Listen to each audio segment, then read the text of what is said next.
Magandang hapon po sa inyo lahat. Ako po ay humihiling pahintulot na hindi po ako nakapasok sa mga bahay-bahay dahil yun po sa amin. Wala na po ang aking papa. Pero ako po ay nagpapasalamat sa hospital na bumalik po kami sa hospital ng Davao de Oro. Anong pitsa ngayon? 9? 9? Oo. Naka-video ako. 9? Ha? October 9. October 9. October 9. Kahapon kami na-admit, di ba? No, kahapon. October 9, October 8, dumating kami sa Davao de Oro na hospital. Bumalik kami doon dahil nandun lang kasi ang madaming gamit na mga pang-inject. At nagpapasalamat po ako. Ako po ay nagpapasalamat po. Di ba may upload po ako video sa hinanakit ko. Hindi po sa lahat ng doktor. Nagkataon lang po na yung nagpa-check up po ang papa ko doon ay yung doktor po na nandun ay yun po pinauwi niya po si papa na walang gamot kaya dinala po namin siya sa private. Pero nung ano nga ngayon? Anong buwan nga ngayon? October 8 mga bandang alauna nag-atake na si papa. Dinala namin siya. Ito kasi ang malaking hospital sa amin dito. Malapit lang dito sa Candelaria. Dinala na namin siya doon. Pagdala namin doon,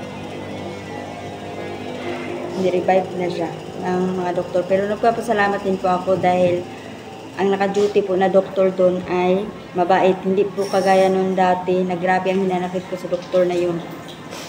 Dahil pinauwi niya po ang papa ko na hindi man lang niya niresitahan ng gamot. Bakit pag sa private may resitang gamot? O, diba? Pero bumalik pa rin kami sa hospital na yun dahil hindi naman yun kanya. Kaya, at hindi lang din naman siya ang doktor doon. At nagpapasalamat po ako dahil pagbalik namin, itong pitsang ituhan, tuliro pa ang utak ko. Itong pitsang ito, basta ano ngayon? Hindi, kahapon kami na-admit. October 8, ang family doctor ng Davao de Oro, napakabait mo.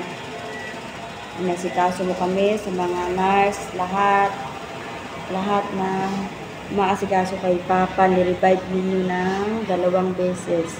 October 8, ni-revive nyo, umabot siya ng October 9. Kaya,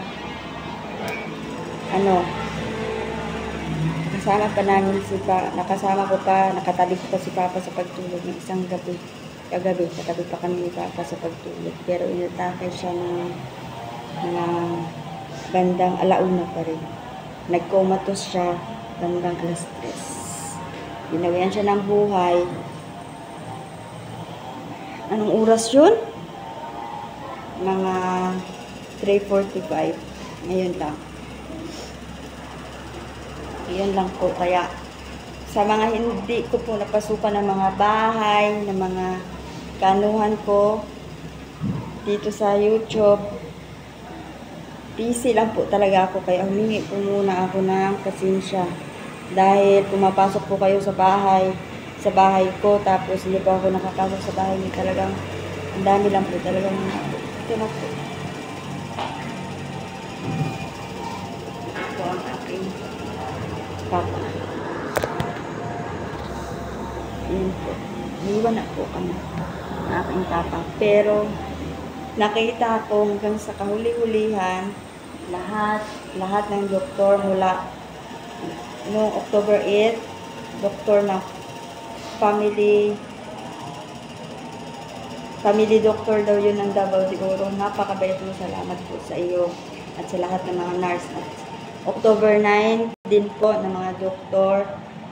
Salamat po sa inyo kahit wala na po ang papa ko, pero nakikita ko po na inasikaso naman po ninyo ang papa ko. Subalit, hindi na talaga kinaya ng katawan na, pero nakikita ko talaga na talagang ginawa niyo ang lahat para mabuhay pa rin ang papa namin. Kami na talaga ang kusang nagdesisyon na hindi na talaga kami magpatubo. Hanggang ano na lang kami CPR. Tapos ano na lang, pump. Dahil naawa na din ako sa papa ko kasi nagpapaalam na dito sa akin na pagod na din siya. Tapos may mga habilin na din siya sa akin. Tapos magkikita din kami balang araw.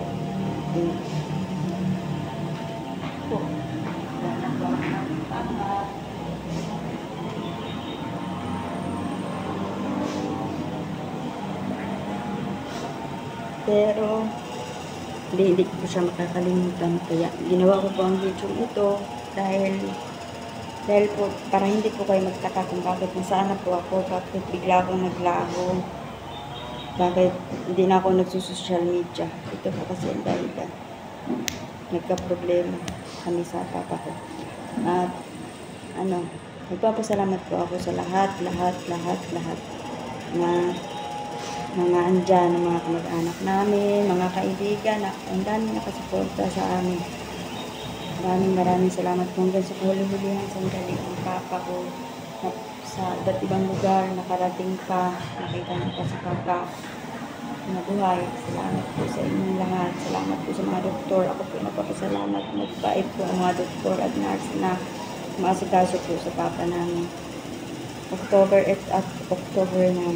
Yun po. Yun na po. Ang hirap po magpaalam sa taong ayaw mong mawala sa iyo. Kaya, dapat sana, kanina pa madaling araw si papa, bawian ng buhay. Pero, hindi po ako sumasang-ayon. Kaya, pinarevive ko po siya. Kahit gumastos pa kami. Kasi, nasa isip ko pa na baka mabubuhay pa, pero talagang hindi na talaga. Siguro, doon lang talaga si papa hanggang doon na talaga. Kaya tinanggap ko na lang kaysa maghihirap pa. Ayan siya guys. Kaya ako po ay nagpapasalamat po sa lahat ng mga kaibigan, sa mag-anak, na sumusuporta sa amin, mga pinsan, mga tiyahin, tsuhin, lahat po. Iba't ibang lugar na andyan kayo palagi sa amin. Pasensya na po kayo kung ganito ang mukha ko. Galing po akong hospital lalo. Araw ko ng mabilis. Kaya, dito po kami yun sa St. Peter. Yan po.